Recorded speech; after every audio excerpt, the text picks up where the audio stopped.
A Midsummer Night's Dream, modern. Act 1, Scene 1. Enter Theseus, Hippolyta, Philostrate, with others. Theseus. Now, fair Hippolyta, our nuptial hour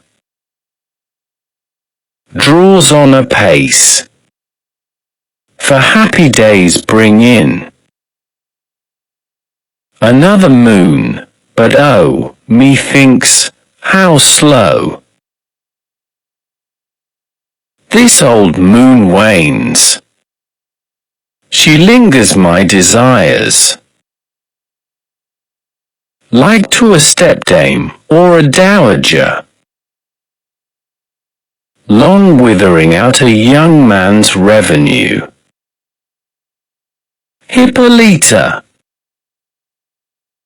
For days will quickly steep themselves in nights. For nights will quickly dream away the time.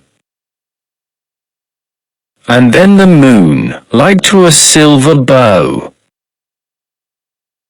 now bent in heaven, shall behold the night of our solemnities. Theseus. Go Philostrate. Stir up the Athenian youth to merriments. Awake the pert and nimble spirit of mirth. Turn melancholy forth to funerals. The pale companion is not for our pomp.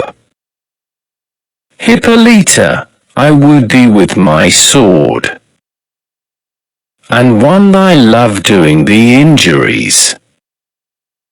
But I will wed thee in another key, with pomp, with triumph, and with revelling. Enter Aegeus and his daughter Hermia, Lysander, and Demetrius. Aegeus.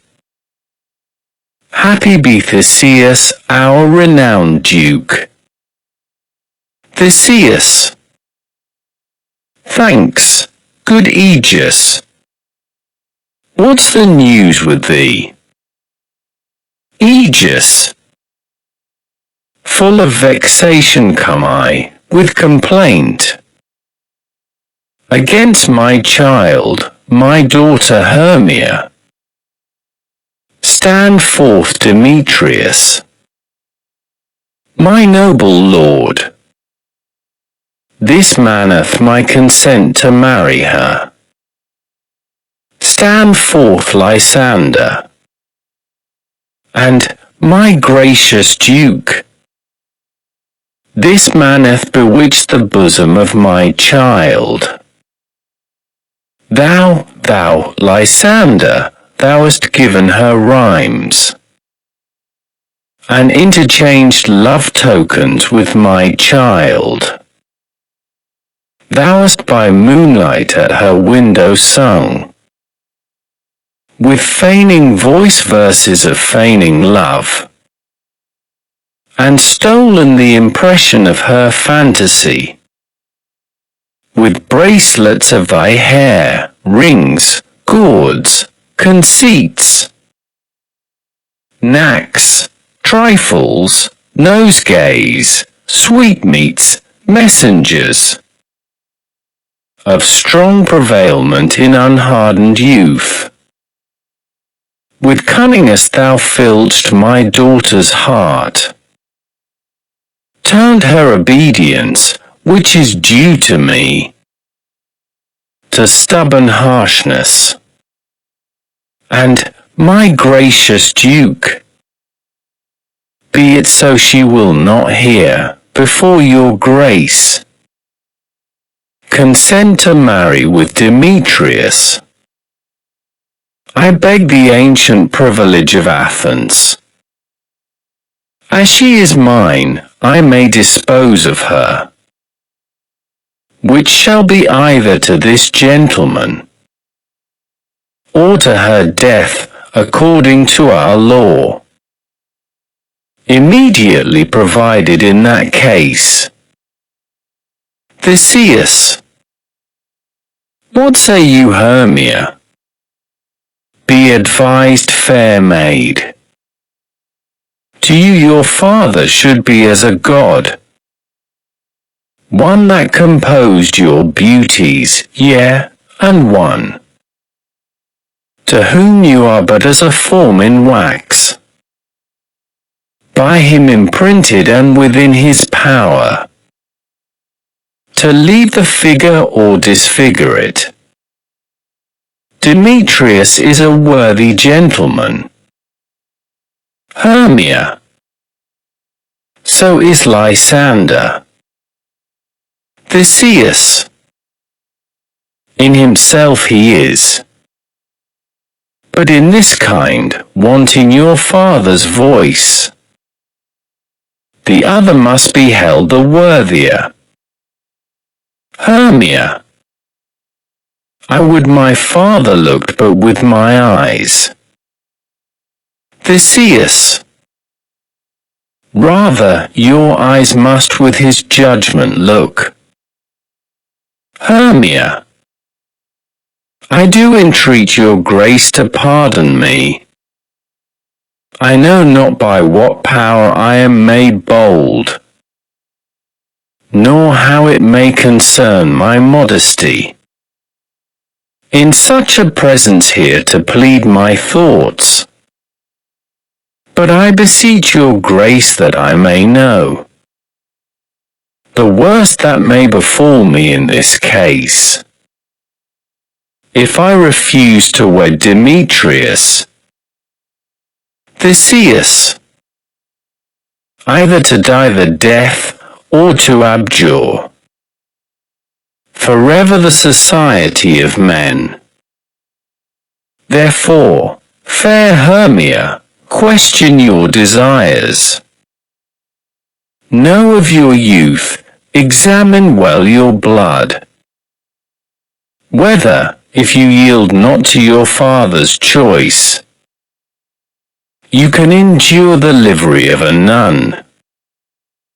For I to be in shady cloister mewed, to live a barren sister all your life, chanting faint hymns to the cold fruitless moon.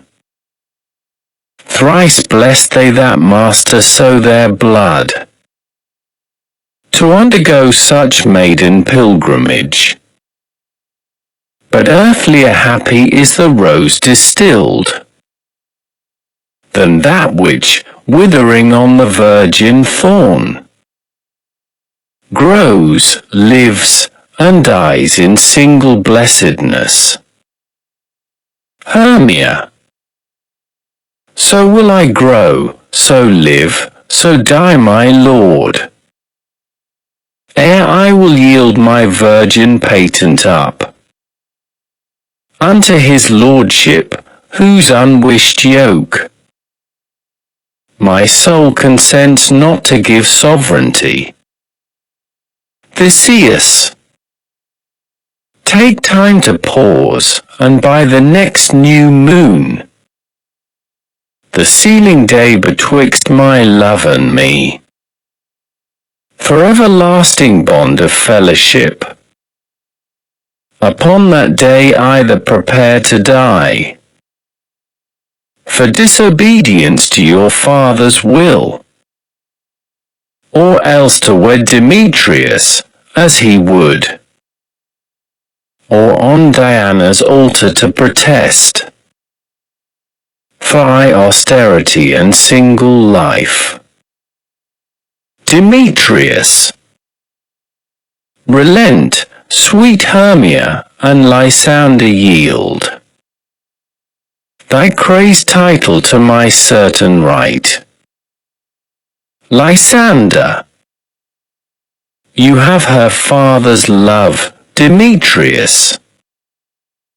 Let me have Hermia's. Do you marry him? Aegis. Scornful Lysander. True, he is my love. and what is mine my love shall render him.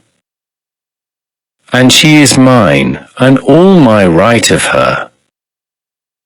I do estate unto Demetrius. Lysander. I am, my lord, as well derived as he, as well possessed. My love is more than his. My fortunes every way as fairly ranked, if not with vantage, as Demetrius. And, which is more than all these boasts can be, I am beloved of beauteous Hermia.